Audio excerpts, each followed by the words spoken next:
What's up, boys and girls out there in OCR land? Clear my throat there for you on this fine day. We're coming to you with some video today and some audio, of course. So if you're listening in your car, don't watch us on YouTube, but rather play it through your ear holes right here and right here. This is a new feature that we're trying out, so we hope you enjoy it. We got a regularly scheduled program today. I got to tell you that I'm super excited about our guest today. Before I tell you who he is, I want to announce that we are being brought to you by Obstacle Course Racing Media because they kick ass and they show you how to kick ass just like we show you how to kick ass. Another shout out I got to give is to our buddies over at Mud Gear. Mud Gear is performance apparel built tougher for outdoor warriors. Make sure you gear up to conquer obstacles at mudgear.com. Also, just 2 seconds about one of their products that I want to just plug real quick because it does make a difference when you're out there grinding. A lot of us, I just raced Monterey last weekend. There's a lot of poison oak out there, and one thing that really made a big difference for me and why my skin's so silky smooth and not covered in poison oak was their mud run socks. They make the best mud running socks in the world. The compression socks that they have are built to protect you from nasty gashes, rope traverses, and other injuries in OCR. Now, I don't know what this means, but there's 168 needlepoint construction, and I can tell you that is better than 160 needlepoint compression construction, and even better than 150 needlepoint construction. The difference comes from 168 needlepoint compression construction with a tougher yarn that provides good compression with superior abrasion resistance compared to gym quality compression socks and sleeves. Another feature that's really great when you're climbing or traversing ropes is the back of the calf. Right here, mine are still in the wash, so I'll just pantomime with my leg. Features an extra layer of protection that still drains well and remains light for the long distance courses. The full length Mudgear compression OCR sock is a tribute to the nasty gashes suffered by OCR racers at the hands of long rope traverses and painful slides across rusty metal poles. Protect yourself from rope burn and other injuries. And also on their website, mudgear.com, you can see our buddy Yancey in a tutorial video of how to put those things on correctly because they're really tight. And if you let them bunch up, they'll mess with you. Anyway, that's all I want to say about our wonderful sponsors. Type in Obstacle Order, and they'll give you a little bit of discount. Also, thank you, Malco, for hooking that up. Now on the show today, we've got a really cool guy. So cool, there's two of him. One is named Michael, one is named Dylan. They both wear muscle pants, and you will see them on podiums in Spartan Race. You will see them competing with the likes of Mr. Hunt the Sheriff McIntyre, and this guy's nicest guy in the world, a fellow fitness professional as well. It does me great honor to bring to the show Michael Muscle Pants Moralia. So without further ado, enjoy the show. What's up, boys and girls in Obstacle Order land? We are joined here today by none other than Michael Muscle Pants Moralia. The G is silent, right? Am I saying that correctly? That's correct. You're right, man. That's right. Real G's roll silent like lasagna, as they say. It only took me 2 years to get your last name right, so I'm a slow learner. I apologize. So anyway, we were talking before the show started, and you are fresh off of one big badass weekend, and I want to talk about that. The three letters T, M, and X. But before we get into that, I want to talk to you about who the heck are you? Who's this other guy that's posing as you, running around with a crazy handlebar mustache? And I just want to get a little bit of backstory for our audience, because you're a young rising star in the sport of OCR, and I think it is important that people know who the hell you are, man. So we know your name. Tell us a little about yourself, where you're from, and why do you do what you do, man? Absolutely, man. I mean, you guys already know me, Michael Moralia. Currently living in sunny San Diego, which was honestly the best move I ever had. I was currently in the Northeast in Connecticut, but now I'm in sunny California.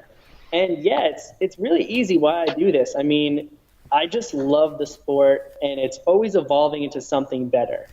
Before it was, Warrior Dash when they first started out, and they had their like first World Championships, and it was a big deal. So I got involved. And then next, Spartan Race was going even bigger and badder with their World Championships at Killington and then Tahoe. And then now we're running down the line, and it's more of an evolving sport to like, hey, enough of this long running. Let's see who can run super fast, lift heavy weight, and just do it faster than anyone else. So now we're talking about that TMX, that end all be all fitness test of what I think it is.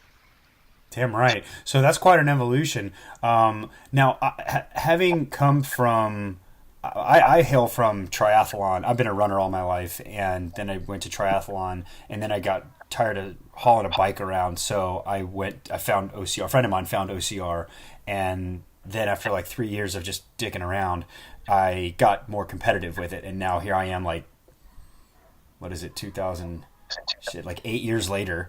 And now it's like, all right, sweet. I wish I'd done this 10 years ago when I was, what are you, 24? Something like that, right?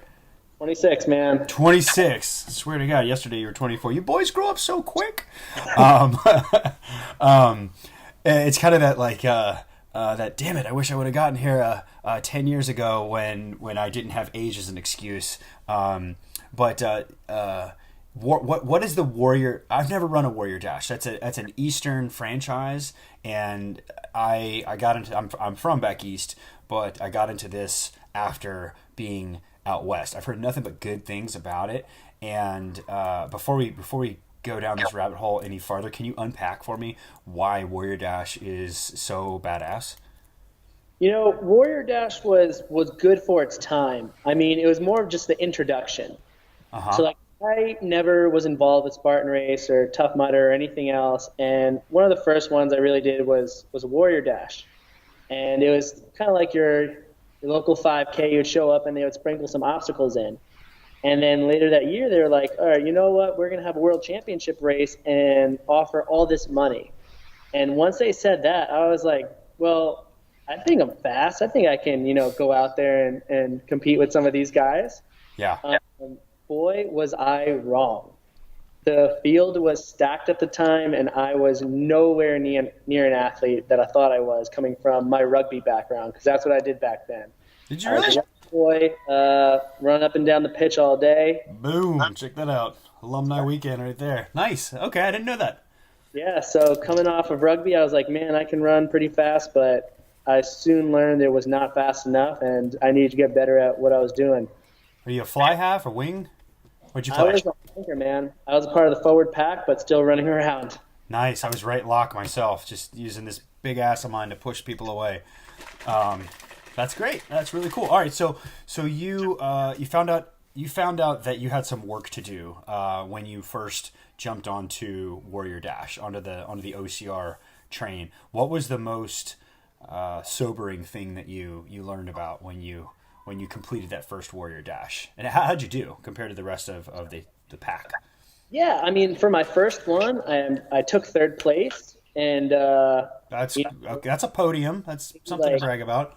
yeah, at the time they gave you like a $50 coupon for their merchandise. So I was like, pretty sweet. I got a free Mm-hmm. sweatshirt out of the deal, uh, Awesome. and once I realized I can do that, and I think I got beat by like two high school track kids. So Mm. like kids who weren't big at all, but they could run fast. So Right. I was going up against, and I realized I just needed to improve on my running. Is what it came down to. Okay.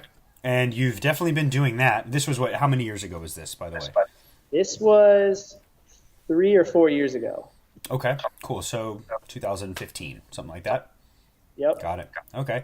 So what did you do to between Warrior Dash and was it Spartan? Did you jump to after that? Refresh my memory. Next one. Spartan was the next one. Yes. Gotcha. And then now we're on TMX. Okay. So what did you do between Warrior Dash and Spartan to get faster? It Were you was just like I'm gonna run more and do it, or what it happened? was not knowing a lot about running. I mean, I was a personal trainer, but that really was more in the strength field. And then once I got to running, it was just like, all right, let's see how fast I can get at a 5K. So it was pretty much just running a 5K a lot, and that was my Right. training. Okay. So once a week, twice a week, what? Yeah, it was like 4 times a week, just running 5Ks. Okay. It's the reason I ask is, I mean, you'd be surprised. There are a lot of listeners of the show that are in the exact same boat that you were, that I was several years ago. So this is very valuable knowledge. As oh, and everybody out there listening, also, we didn't get to. Damn it! I've got this recorder right over my email notifications, so you can see all the stuff that's coming into my inbox. Michael is a top tier personal trainer. Also, you work down at Exos. Is that correct? That's correct, man. Awesome. We'll get into Exos and what that is later. But many people listening that race and I'm talking about Spartan, Tough Mudder, Warrior Dash, Tough Guy, Maniac, Rugged Maniac, whatever. There are a lot of people that get real big and strong, and they're like, yeah, gun show, what's up? And they get out on the mountain and they just melt and they collapse. And they're either thinking to themselves, F this is not for me, or F this, how do I get better? And I think it's important from an elite level athlete like yourself to hear that, like, the first step is just run a little bit more. Like, sign up for those 5Ks. You don't necessarily have to employ a coach, but get your ass out on the trails, and that's going to how big of a difference was that for you when you started actively making those runs? It was, once I started making some time on my feet and getting some miles in, the races started getting a little bit easier. I started performing better. I realized, you know what, I can actually push faster and push harder and outlast some of these other guys. So it was really important making sure I put the time in, not only to my strength but into the running as well. Like, there wasn't no more rugby practice at the time, so I had to do a lot more running on my own. Days per week running versus lifting. How did that span out for you? Like a Monday, Wednesday, Friday run, Tuesday, Thursday, Saturday lift, Sunday off. Just give me a little breakdown for the audience. So a lot of it was at the time. It was pretty much just double days, double lifts, 5 days a week, Monday through Friday of lifting and then running. Right. And then weekends, if there was a race, I'd do that. If not, it was pretty much just relaxing at the time. Gotcha. That's a young man's schedule right there. Definitely is. But there's no reason you can't do before and after work. Also, if you got a full-time job, us personal trainers definitely have it a little easier because we have somewhat of a degree of say over our schedule. So you're from Connecticut originally, or did you just live there before San Diego? Yeah, I grew up in Connecticut my entire life, and then recently just moved out to California. Okay. So what, were you just tired of the cold, or you didn't want seasons anymore? Why'd you make the move? It was 100% due to the weather. I mean, I knew I wanted to be somewhere warm. I was tired of the snow. I vacationed out in San Diego a couple years ago and realized that was the place I needed to be, and I'm finally here. Hell yeah. And you were a trainer while you were in Connecticut also? I was working for a company called Equinox. I've heard of Equinox before. They're actually a damn good company. And what got you? We won't toot Equinox's horn too much, but what got you?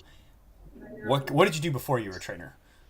Yeah, before I was a trainer, I was a full-time student. So I went to Ithaca College for exercise science with a medical science emphasis.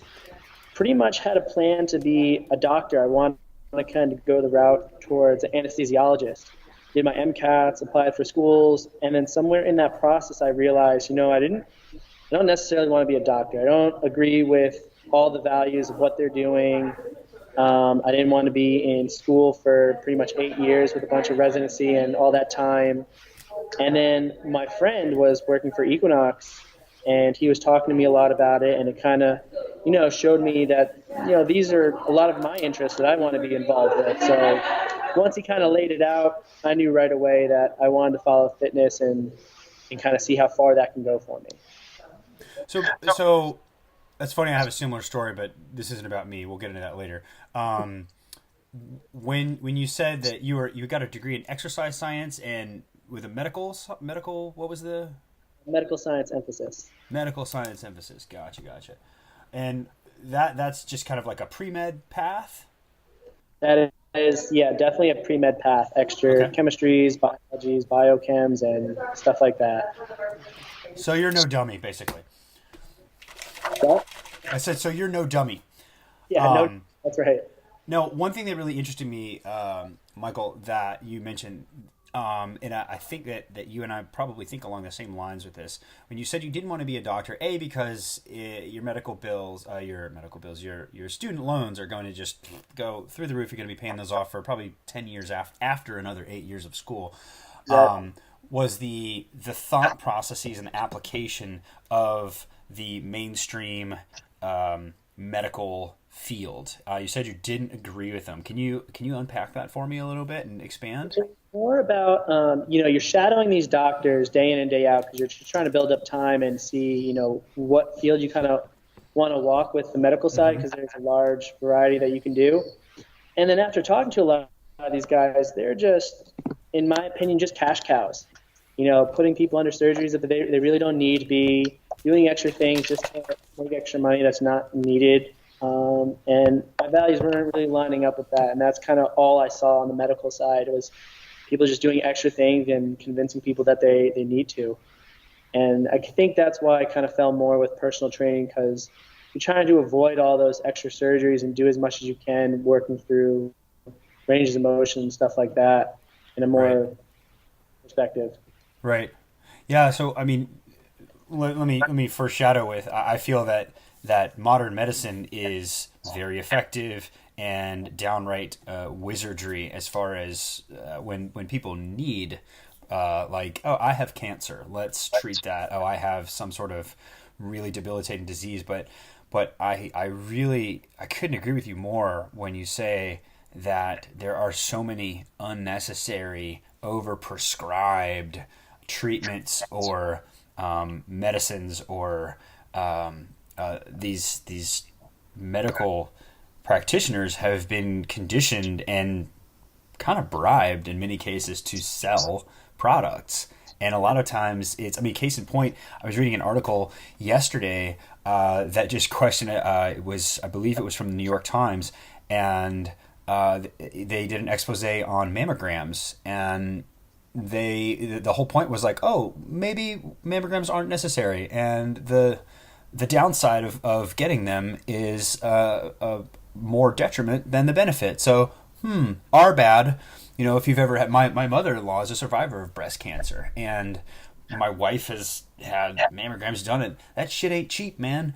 And to hear that, A, it might not be necessary, B, it's expensive, and C, it might do more harm than good. It's kind of like, come on, guys. Like, we have this collective knowledge, and this is how we're applying it. We're applying it in the face of safety and knowledge, to make a buck, make a lot of bucks, and it's very frustrating. I hesitate to say the word infuriating because there's other ways, but it's very, very frustrating.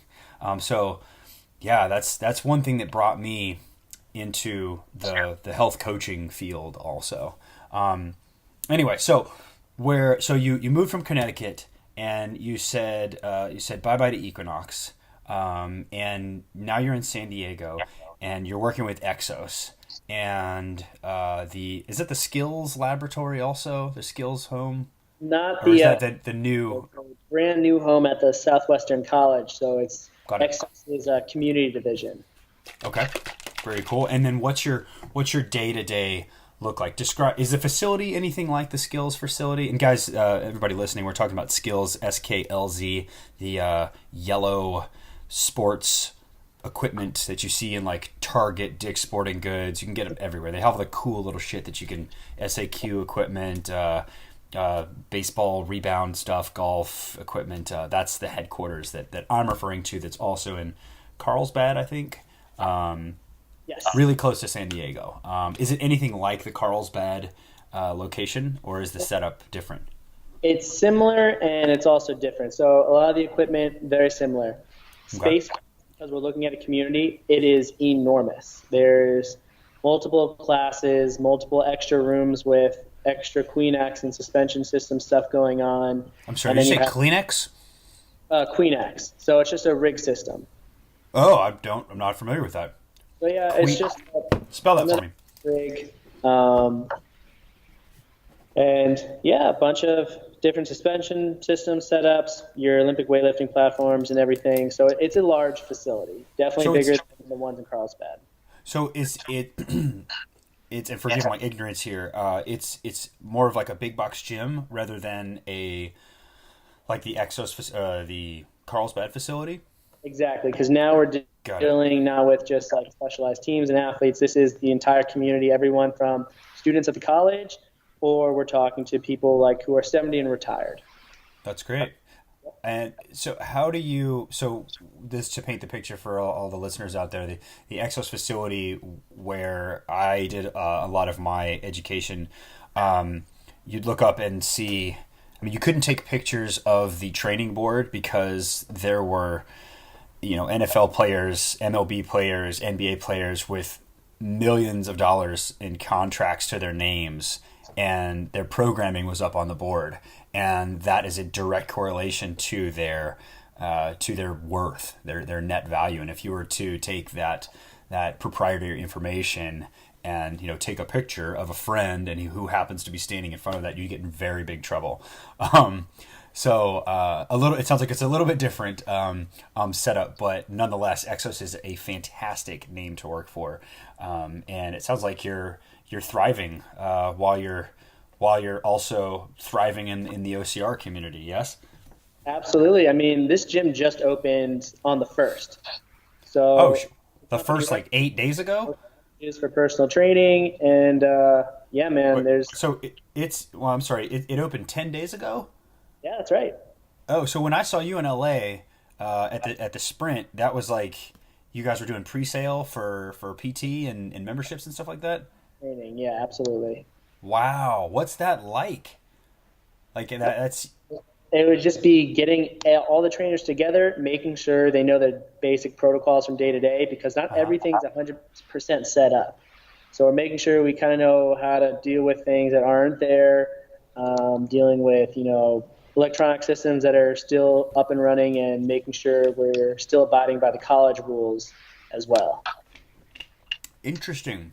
Okay, so you're just now building your client book over there. Yep. So anyway, sorry about that, guys. We had a little connection loss. I don't know, dogs or ferrets chewing through his cords back there, but that's Michael's fault, not mine. I'm just kidding. But we're back, and we're talking about building your client list from the ground up, and he's doing it. He's rocking it. It doesn't have anything to do with OCR, but I want to know how he's doing it at a community college at one of the best facilities in the world. So, what's your number one? What's your number one method for getting new clients? Is it walking around with a funny sign, just smiling, waving, flexing? What is it? Well, since it is a brand new gym, everyone kind of wants to see what training is all about. And because you can just easily pick someone off the floor and sign them up, whether they're on the machines and you show them just a new exercise so they can get off the machine or whatever it is, it's not really a sales technique, because if you're truly passionate about fitness, they'll see that, they'll pick up on it, and they'll want to continue with you. Awesome. So just walking around, giving someone information, they see like how knowledgeable and how like genuine you actually are, and they'll want to continue working with you. That's really, really how it is. You don't have to be a used car salesman to be great at this job. You just gotta want to do it. Absolutely. Can I give you a piece of advice, even though it was not unsolicited or not solicited? A little bit of my background, I used to train the trainers at Equinox and saw a lot of people come and go. But one of the questions that I got asked was how do I build my client list? And the best answer that I gave them was go to group fitness classes and participate with the members, and you're not necessarily trying to close them, but go there and don't like beast out. Don't make anybody look stupid, but help people out. Show them that you're there and you're not above group fitness. A lot of trainers are kind of like group fitness. And I found that was extremely beneficial for the member base to see me working out, to and also take my time to help them, give them pointers in class, like, hey, pull your elbow back, shoulder down when you're doing a tricep kickback or something like that. And I built my business. There was only one guy that built his business faster than me, and it was by like a month. So go to Group X, and if there's any other personal trainers out there listening, and you need some clients, go to Group X because it is worth it. And work out there. Let people see you working out. Don't be too busy to lend a hand or give a pointer, and then just walk away. Don't do a hard closes, hard sells are never my thing. And it worked pretty well. Anyway, okay, so let's move on. I want to hear about TMX, man. Because you just got back from that. That's Tough Mudder X for all of you in OCR land who have been living under a rock. Tough Mudder X is the toughest mile on the planet, and Muscle Pants here just completed it and just did very well in it. I know CBS was like, "Don't say anything," but somebody put all the winners out already, and it's kind of like, sorry guys. So tell me about it, man. You that was Friday. That was last Friday. That was 3 days ago. And how you feeling? Give me the rundown. Yeah, man. I mean, they definitely sell it as the hardest mile on the planet, and it definitely was. Okay.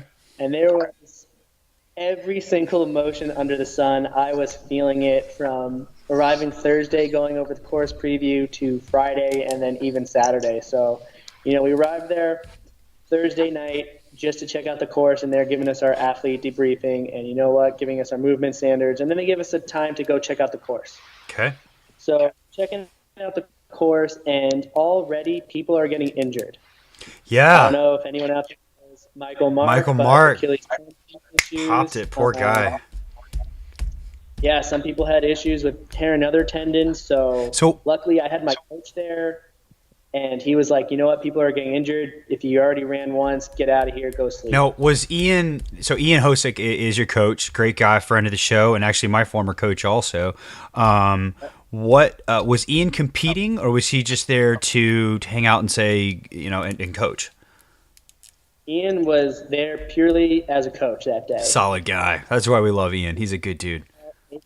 I knew what I was doing, making sure – I wasn't making stupid decisions. Okay. And did he have to pull you back from any possibly stupid decisions, or were you being a smart guy on your own?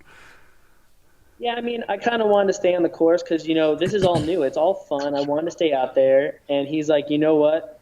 After he saw people getting injured and he saw me wanting to still stay out and hang out with everyone, he knew right away that there's a potential for risk, and he just took me out of that. Yeah.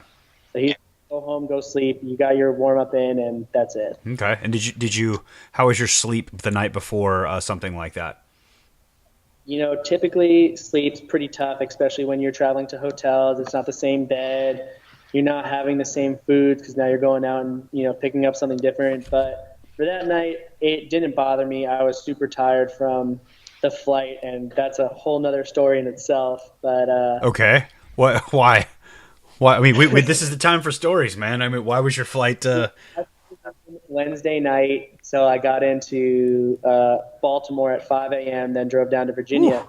And that red-eye flight, I had some drunk college girl behind me who was just, preventing anyone from sleeping. She was just, everybody loves me. I can talk to anyone. I can drink 11 Bud Lights and it not affect me. And then she convinced the guy next to her to drink with her, and then the last hour they were just making out the entire flight. So there was no sleep to be had for anyone on the plane. That is infuriating and hilarious at the same time. Infuriating because it would happen, if Infuriating. Yeah, we'll just leave it at that. That's hilarious. Everybody loves me except the people that can hear me talking. Exactly. Might be more accurate. Okay, so you didn't get any sleep. Earplugs help with that, by the way. There was a 3-hour time change, and you got into you drove down to Virginia at 5 in the morning. Dude, that's rough. That's rough. And that was what, Thursday before competition? Thursday morning? Thursday before the athlete debriefing. Yeesh. But you know what? It worked out. So did the preview. Ian pulled me out so I didn't injure myself. Got to sleep, slept beautifully, just passed right out. I'll bet after And all then that. we had plenty of time because athlete check-in was 9 o'clock. So rather than waking up for your other, 6 a.m.s to get to the field by 7 or something, woke up around 7, ate plenty of food, oatmeal, some fruits, and some light protein stuff just to get fill the stomach, and then got to athlete check-in, figured out what heat we were going in. So I figured out I was the last heat to go at 12:35, so I had plenty of time to just sit around and wait a couple hours to watch everyone go. And so they do allow you to spectate. Yeah, they allow you to spectate, but since it was super hot and very humid, we're talking about 95 degrees with 40% humidity, Ian was forcing me to stay inside with a cold rag on my head just to keep my core temperature down. Yeah. I went out for a couple minutes just to see how people were performing, and then went right back inside the air-cooled tent just to stay out of the sun. That's great. That's great that they had all those amenities for you also.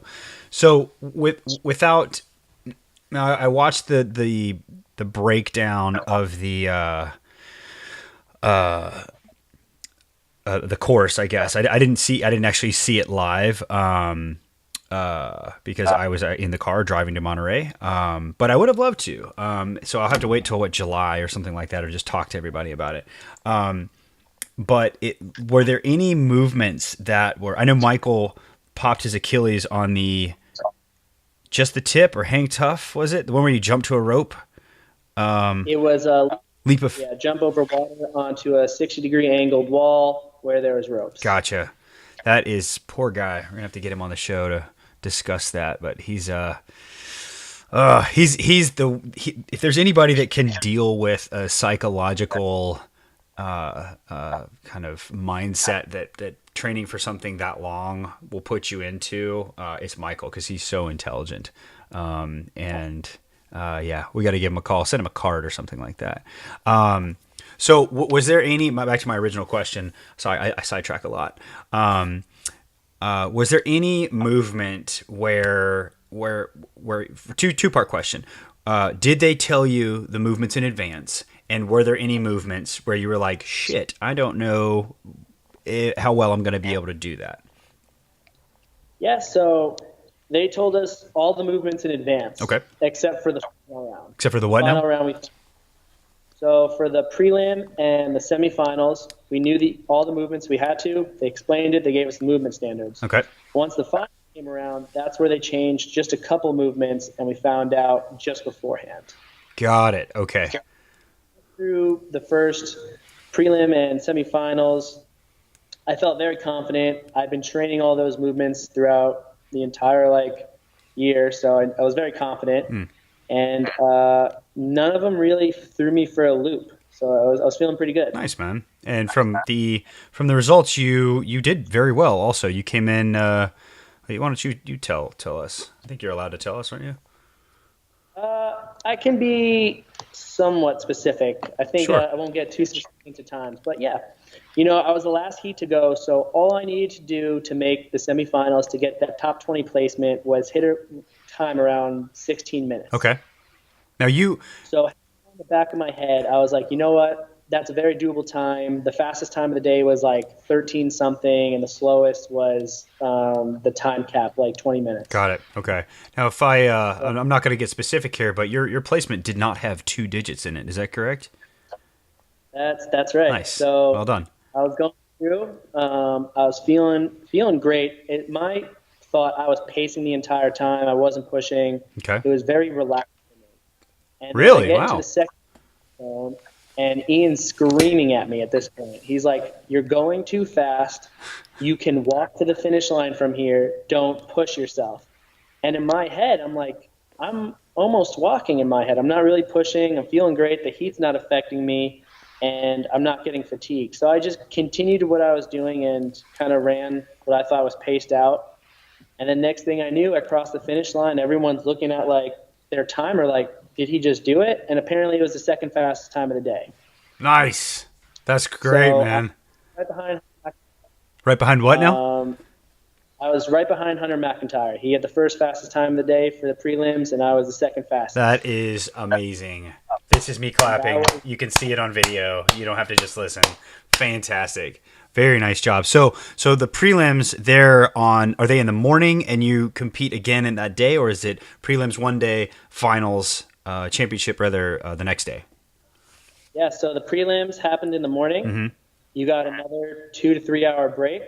Then you came back for the semifinals. Then you get another hour to 2 hour break, and then after that, it's all about the finals.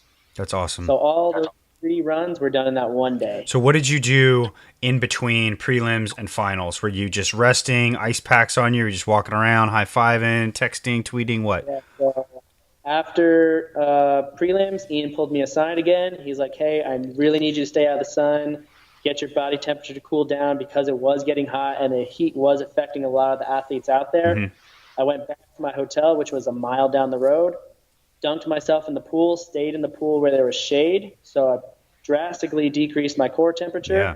Was making I was eating. They were offering everyone Ice Age meals out there, which is just another meal prep company. Mm-hmm. After I came back, was constantly just throwing ice down the pants, putting a wet cloth over my head, and then once it came time for the warm up, I was doing my warm ups inside the air conditioning tent, making sure everything still moved right, but making sure my core temp was still down. Nice. Any hitches or anything? Were you like, oh, this ankle feels weird, my shoulder, et cetera, or did you just feel smooth? I felt great. That's awesome, man. First round, there's a lot of nerves you get until they say go, but after that, it felt amazing after the first round. I kind of like was in disbelief that I threw a time like that down because in my mind I was running that 6:15 or whatever it was, and I threw down like a 13 something. So having done that was great. That's fantastic, man. That's really great. Congratulations. All right, and congratulations to shout out to Ian also because you're a great coach, and this conversation is a testament to that. All right, so moving along from TMX, I want to talk about Dylan. Dylan is your twin brother, and right. thank God you have long hair now and look different because for the longest time I couldn't tell who the hell you were compared to him. So I just, hey guys, like I didn't know your name. But it's a 50-50 shot, I guess. But now we've got it down. Are the muscle pants? First of all, everybody out there, I'm calling this guy Muscle Pants because you might have seen him on the podiums or in Spartan stuff, TMX stuff, and he's got muscle pants on, like pants that are eerily like someone stripped the skin away from his low chain and right, like it's not anatomically correct because that would not be appropriate for the family events that these are, but everything else is there, and they are muscle pants. So why the muscle pants? Because I do my pink shorts thing, and you do your muscle pants thing. Why the muscle pants, Michael? Muscle pants, Moralia? For the longest time, I was completely opposed to them. They were kind of more of Dylan's thing. When I competed, I was taking it a little bit more seriously, and then I didn't want to be that guy who was just showing up to events. He's like, okay, this is what his thing is. He's not a great athlete, but this is what he does. I didn't want to be involved in that category. I wanted to be taken kind of seriously. After Dylan, my twin brother, kept wearing these muscle pants, and he's still doing well. So I was like, you know what? It doesn't matter. Might as well just have some fun with it. So There you go. he offered me, and yeah, they're being worn at every race now. That's awesome, man. Yeah. So does Dylan wear the muscle pants as much as you do, or did he start that? He started it, Okay. and I started to follow. One, because a lot of the shorts I was wearing were a little too thick, especially by Second Skin or someone else, and the pair he gave me were so thin, it's literally like I wasn't wearing anything. So now they're a staple, especially in the heat or something. They're perfect. And the ladies love it. Um, all right, cool. So that's your brother was like, hey man, let's make everyone feel awkward while they're talking to us in these anatomically incorrect muscle pants that are basically naked. And now you're like, hell yeah, bro, let's do it.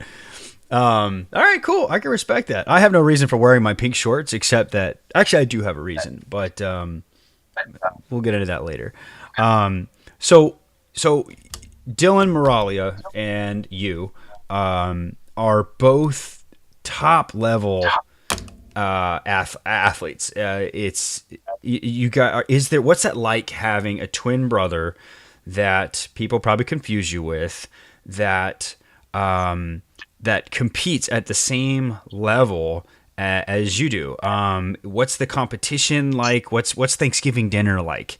You know, like is it like oh, I'm gonna get you next time? Like you know, because like Eli and I have like he's a lot faster than me. I'm stronger than him. We have that kind of balance.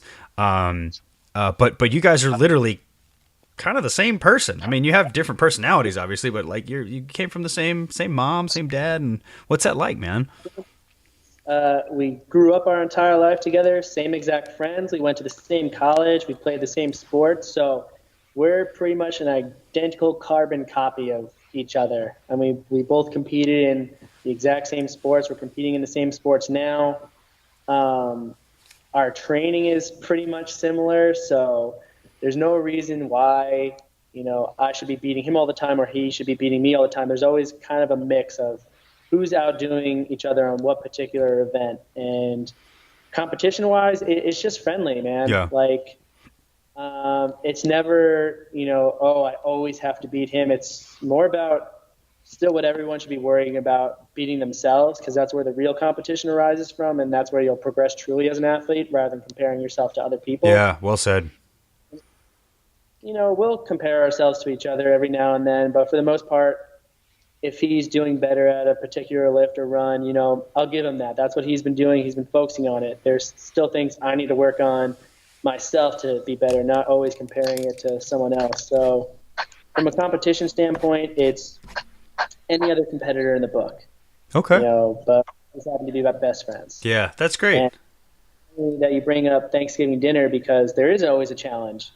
So Thanksgiving always looks like, all right, eat as much as possible, and then as soon as you put the fork down and you're done, you run into a 5-minute burpee test, and we see who can do the most burpees in 5 minutes directly after eating Thanksgiving. That's no way. Yeah. I mean, I believe you, but like, no, this is ripcord. I'm out of that one, dude. Like, no way. So, all right. So, who wins on that one, or does it fluctuate? That one fluctuates. I think last year we tied both at like 101, and last year I beat him with like 106 or something, and he got 100 even or something like that. You guys are nuts. Now, do you artificially like? Are you like, all this stuffing is delicious, and you're watching him eat more than you, so that you can put the fork down and then out burpee him? As much as possible and drinking as much as possible. So it's Beautiful. Not just eating. It's the one time where like you won't even see me as an athlete because I'll be and having stuffing and doing all that. And it's kind of like a bad look at my athleticism, but it just happens. It's that one day of the year. And how do you do that without throwing up and shitting yourself at the same time? Or does that not happen? Does that just happen? Yeah, people, obviously digest food totally different, but like me and Dylan, we always have an iron stomach. I can eat a dozen eggs right before a workout and just go. Nice. And it doesn't bother me. Okay. So, having all that Thanksgiving dinner and being slightly tipsy, yeah, it affects you, but it's not going to make me puke or do anything like that. Gotcha. Oh, you said when you're eating, like you're drinking not just like fluid, you're drinking alcohol fluid. Oh, yeah. Got it. Oh, that makes everything better. And I could see why the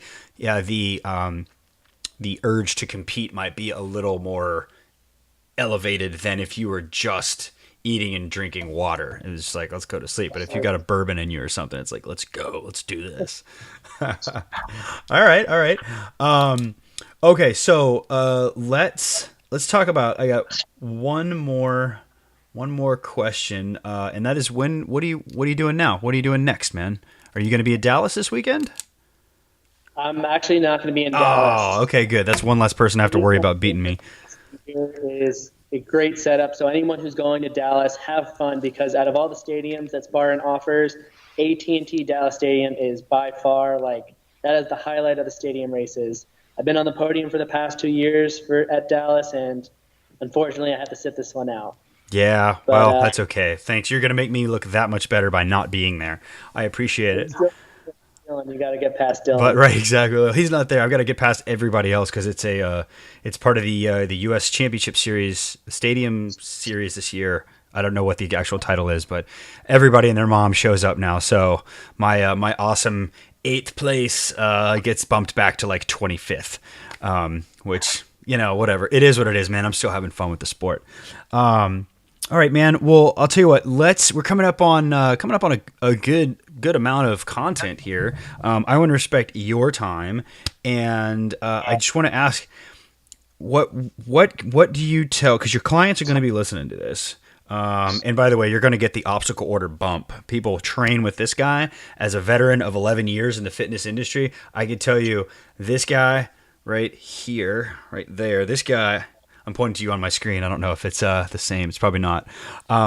This guy knows his shit, and he walks the walk. So train with him, pay him what he asks, and if you ever move up north and want to go private into the private sector, come talk to me. Closing thoughts. You want to say goodbye to the audience? Say goodbye to your friends, your family, your brother. What do you got, man? Take us out. Closing thoughts. If you guys never done TMX, go check it out. It's one of the most badass obstacle course races out there. Other than that, I mean, you're going to definitely see my name on the podium more often this next coming year. Hell yeah. Michael Muscle Pants Moralia, thank you so much for your time. Thank you for coming on to the Obstacle Order, and everybody out there listening, thank you for listening, and thank you for watching, because we are now doing video too. So I got nothing else for you.